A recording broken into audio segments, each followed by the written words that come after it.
घर की शान हमारी बहू। साधना, तू अकेली अकेली लड़की देख भी आई और मुझे बताया भी नहीं। मैं भी जरा अच्छे से परख लेती अपने अरुण के लिए पूरी तरह से काबिल है या नहीं। वो जमाने गए जब लड़की को घर का काम आता है या नहीं सिर्फ यही देखा जाता था।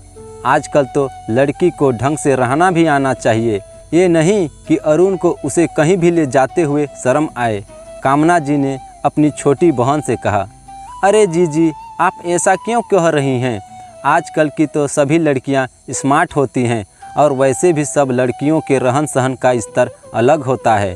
किसी को सब पसंद होता है तो किसी को कुछ भी नहीं। साधना जी ने उत्तर दिया। ये सुनकर कामना जी बोलती है, वो तो सब ठीक है, पर आजकल के लड़कों की पसंद थोड़ी अलग होती है। उन्हें घरेलू लड़की नहीं, स्मार्ट लड़की चाहिए होती है। तू छोटे शहर से लड़की बहू बनाकर ला रही है, मैं इसलिए ही कह रही हूँ। नहीं दीदी, ऐसी कोई बात नहीं है। शिल्पी संस्कारी भी है और पढ़ी लिखी भी, सुंदर भी है। मुझे तो उसकी सादगी भा गई। वो हमारे घर के लिए एक परफेक्ट बहू होगी और अरुण को भी बहुत पसंद आई है। साधना जी ने कहा, ठीक है, देखते हैं। अगले महीने की टिकट तो बनवा ली है, जल्दी ही शादी में आ जाऊंगी, फिर आमने सामने देख लूँगी। फ़ोटो में तो सभी सुंदर नज़र आती हैं, फिल्टर लगवाकर जो लड़कियों फ़ोटो खिंचवाती हैं। कामना जी ने अपनी बात ख़त्म करके फ़ोन रख दिया। साधना जी की बड़ी बहन कामना जी थोड़ी मॉडल ख्यालों की थी। उनके हिसाब से लड़की जो घर में बहू बनकर आती है वो पूरे परिवार के स्टेटस को दिखाती है। उसे भी ढंग से रहना आना चाहिए और मौजूदा ज़माने के साथ में चलना चाहिए। अगले महीने साधना जी के घर पर शहनाई बज उठी। सारे मेहमान आ चुके थे। लड़की वालों और लड़के वालों ने एक ही जगह होटल कर ली थी। वहीं पर दोनों के रिश्तेदार आ रहे थे। साधना जी के ससुराल से और मायके से भी सब लोग आ चुके थे, पर उन्हें तो अपनी कामना जीजी का इंतज़ार था। कामना जीजी की फ़्लाइट थोड़ी देर से आई, तब तक हल्दी की रस्म शुरू हो चुकी थी। हल्दी के लिए तैयार शिल्पी बहुत ही सुंदर लग रही थी।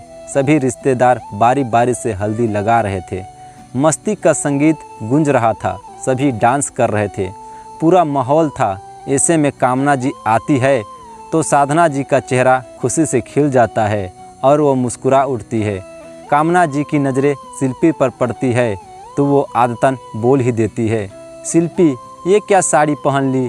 हल्दी के दिन तो साड़ी की जगह गाउन पहनना चाहिए, आजकल तो यही ट्रेंड में है। तुम तो पुराने ज़माने की दुल्हन लग रही हो। और वो मजाक बनाकर हंसने लगी। साधना जी अपनी बहन को एक कोने में ले गई। जीजी, आपने भी सबके सामने बहू को कुछ भी कह दिया।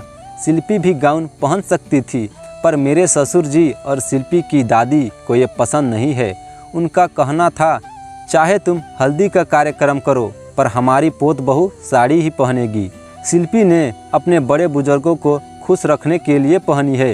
केवल फैशनेबल तो हर बहू बन सकती है, पर जो बहू घर के बुजुर्गों को खुश रखती है, शिकायत का मौका नहीं देती है, वही तो बहू घर की शान होती है।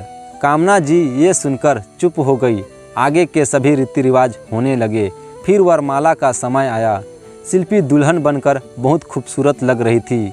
वो जब वरमाला के लिए आ रही थी तो उसने भजन पर डांस किया, तो यह देखकर कामना जी ने फिर मुंह बनाया।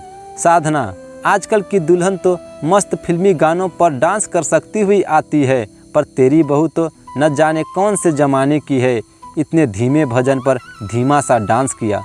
हाँ जीजी, कितना अच्छा डांस किया, अभी तक तालियां बज रही है। मेरी शिल्पी ने सबका दिल जीत लिया है। साधना जी ने खुश होकर और ज़ोर से ताली बजाई। शिल्पी दुल्हन बनकर घर आ गई।